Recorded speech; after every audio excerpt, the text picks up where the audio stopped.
Friends, welcome to my channel. जैसा कि आप लोग जानते हैं कि मैं एनसीईआरटी बेस्ड टॉपिक को ही पढ़ाती हूँ और उन्हीं चैप्टर्स को कवर करती हूँ। तो इसके पहले भी मैंने काफ़ी वीडियोस बना रखी हैं, चाहे वो ज्योग्राफी की हो, मैंने साइंस के भी काफ़ी वीडियोस बनाए हुए हैं और मैंने मैथ्स के भी वीडियो बनाए हुए हैं। तो आप उन सारे वीडियोस को भी जाके देखिएगा, वो वीडियो भी आपकी बहुत हेल्प करेंगे।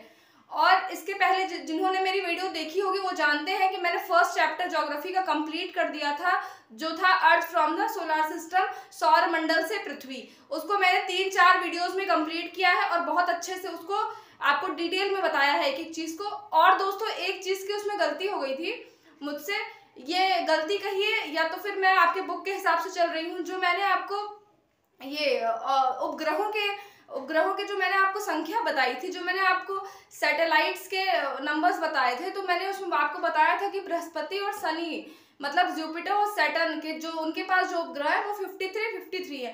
तो ये तो मैंने एनसीईआरटी बेस्ड बताया था, क्योंकि जो आपकी एनसीईआरटी की बुक है उसमें 53 और 53 ही दिए हैं, बाकी अदर जगह पे 72, 82 इस तरीके के डाटा है। तो आप लोग उसको देख लीजिएगा, क्योंकि मैंने आपके बुक से ही रिलेटेड पढ़ाया है। एनसीईआरटी फेथफुल है, इसलिए हाँ उसी के फैक्ट्स को लेके मैंने पढ़ाया है। तो आप लोग उसको एक बार देख लीजिएगा और उस वीडियो को भी देखिएगा, वो वीडियो भी आपको अच्छे से समझ में आएगी। तो हम आज नेक्स्ट वीडियो को स्टार्ट करते हैं, जो कि है ज्योग्राफी का। आज हम इस वीडियो में पढ़ने वाले हैं ग्लोब के बारे में, कि ग्लोब क्या होता है। फिर हम इसी चैप्टर्स में लैटिट्यूड, लॉन्गिट्यूड के बारे में पढ़ेंगे और भी हम काफ़ी चीज़ों के बारे में जानते हैं। तो चलिए इस चैप्टर को स्टार्ट करते हैं। तो देखिए, जैसा कि चैप्टर की हेडिंग है class NCERT class 6 geography second chapter, heading है आपका ग्लोब, लैटिट्यूड एंड लॉन्गिट्यूड।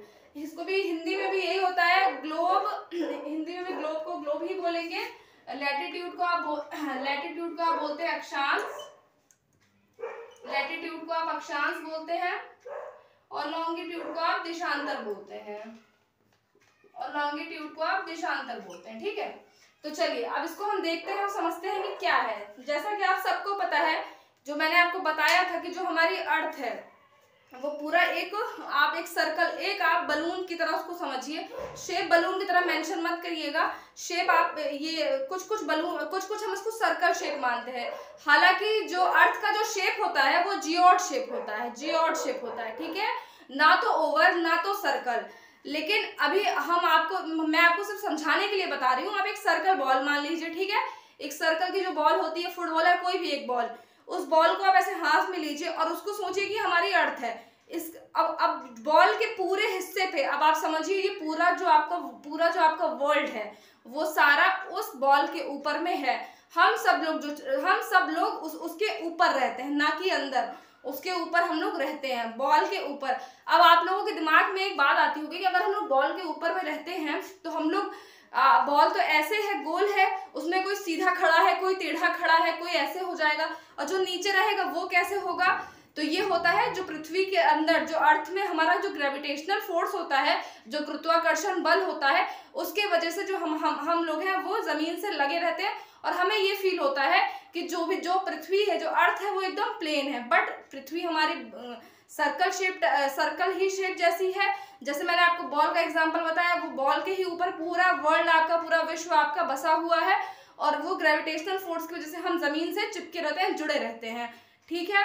तो ये चीजें हो गई। अब जब हम बात करते हैं पृथ्वी की, तो हम तो पृथ्वी को देख नहीं सकते। अब तो बहुत सारे सैटेलाइट्स जाती हैं जो पृथ्वी और अर्थ की, मून की और भी प्लैनेट्स की हमको हमें पिक्स अवेलेबल हैं। तो हम पृथ्वी को पढ़े कैसे समझे, तो उसका एक छोटा उपाय निकाला गया। इतना बड़ा पृथ्वी है, हमें तो खुद ही नहीं पता। हम तो सोचते हैं कि हमारे अगल बगल में सब कुछ सरफेस प्लेन है, तो पृथ्वी भी ऐसे प्लेन होगी, बट पृथ्वी प्लेन नहीं है, ठीक है। तो अब देखिए आप लोग, तो हम सबने सोचा कि हम इसे पढ़े कैसे, तो फिर एक ग्लोब का आविष्कार किया गया। ग्लोब एक छोटा पृथ्वी का सैंपल मान लीजिए, एक छोटा सा पृथ्वी का सैंपल मान लीजिए, हूबहू वो पृथ्वी की तरह ही है। उस पे जो भी उस पे चित्र बने हैं, जो भी वो क्या कहते हैं, कॉन्टिनेंट्स है, जो भी ओशन है, जो भी प्लेसेस है, वो हूबहू पृथ्वी की तरह है। इसे हमने पढ़ने के लिए यूज किया है, तो उसे आज हम पढ़ते हैं। तो देखिए, आपका जो ग्लोब है वो कुछ इस तरीके से होता है। ये जो आप ग्लोब देख रहे हैं, ये ग्लोब, इसमें आपका जो है वो ऐसे बीच में होता है। अब आप लोगों के मन में आता होगा, अब आप लोग, ये ग्लोब है तो ग्लोब एक पृथ्वी का सैंपल है। अब आपके मन में आ रहा होगा कि ये दो लाइनें कैसी हैं, ये टेढ़ी लाइनें क्यों हैं? तो मैं आपको बता दूं कि जो पृथ्वी है, जो हमारी जो अर्थ है, वो थोड़ी सी झुकी हुई है, थोड़ी सी इस साइड पे झुकी हुई है, इसलिए ये जो है ये बीचों बीच से ये जो है ये उस अपने एक्सिस पे घूमती है। बट रियल जो अर्थ है, जो हमारा रियल का जो पृथ्वी है, उसमें ऐसा कोई लाइन नहीं है, वो ऑटोमेटिक अपने एक्सिस पे घूमती है।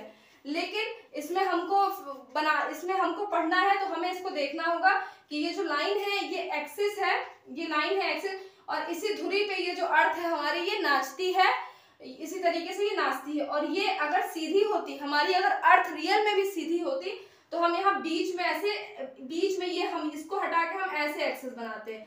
लेकिन हमारी जो अर्थ है वो स्ट्रेट, वो हल्की झुकी हुई है, इसलिए इसका एक्सिस हल्का टेढ़ा है। ये अपने एक्सिस पे इसी ऐसे ही करके ये रोटेट होती है, ठीक है।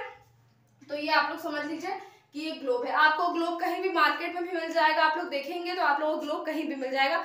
छोटा ग्लोब भी आता है, बहुत बड़ा भी ग्लोब आता है।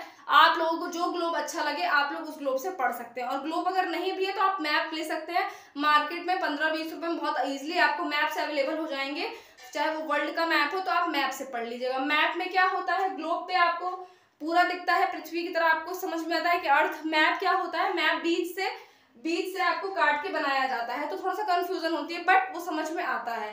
तो हमारा ये होता है ग्लोब। अब हमें इसे ग्लोब को ही देखना है और इसी को समझना है, ठीक है। अब हम आते हैं, ग्लोब तो हमने समझ लिया कि हाँ ये पृथ्वी का एक सैंपल की तरह है, हमें इसे पढ़ना है, अब हम पढ़ेंगे भी। अब हम आते हैं लैटिट्यूड पे और लॉन्गिट्यूड पे। लैटिट्यूड और लॉन्गिट्यूड क्या है, तो देखिए, जब पृथ्वी इतनी बड़ी है, जो हमारी अर्थ है वो बहुत बड़ी है, तो जाहिर सी बात है कि उसके जगह जगह पे प्लेसेस हैं, उस बहुत बड़ी है, तो हम कैसे उसके बारे में पढ़ें, और भी बहुत सारी चीजें होती है, कैसे हम जगह का पता लगाएं, कैसे हम दूरी का पता लगाएं।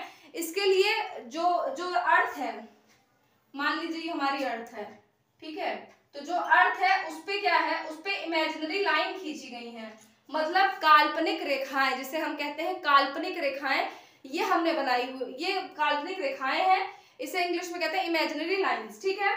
तो ये देखिए, जो बीचों बीच से आप देखिए, ये जो बीचों बीच से एक लाइन जाती है पृथ्वी पे, 0 बीचों बीच से लाइन, ये 0 डिग्री है, 0 आपका डिग्री है। बीचों बीच से जो लाइन जाती है अर्थ के, जो पृथ्वी को दो बराबर भागों में बांटती है, जो अर्थ को टू पार्ट्स में डिवाइड करती है, हम उसे इंग्लिश में कहते हैं इक्वेटर। हम इस लाइन को इंग्लिश में क्या कहते हैं, तो हम इस लाइन को इंग्लिश में कहते हैं इक्वेटर, और इसको हिंदी में हम कहते हैं विषुवत रेखा। इसको हम हिंदी में कहते हैं विषुवत रेखा, और इसका एक और नाम है, इसको कहा जाता है भूमध्य रेखा। भूमध्य रेखा, ठीक है, भूमध्य रेखा मतलब भूमध्य रेखा, जो कि भू के बीचों बीच से मध्य से गई हो। ये क्या करती है, ये हमारा दो बराबर भागों में बांटती है, ये हो गया नॉर्थन, ये हो गया साउथर्न, उत्तरी गोलार्ध और दक्षिणी गोलार्ध में। तो ये विषुवत रेखा है जो कि आपकी 0 डिग्री है। अब उसके आगे भी, अब इसके समांतर भी बहुत सारी रेखाएं हैं काल्पनिक, जिसे हम कहते हैं लैटिट्यूड। अब हम इसे बोलेंगे लैटिट्यूड।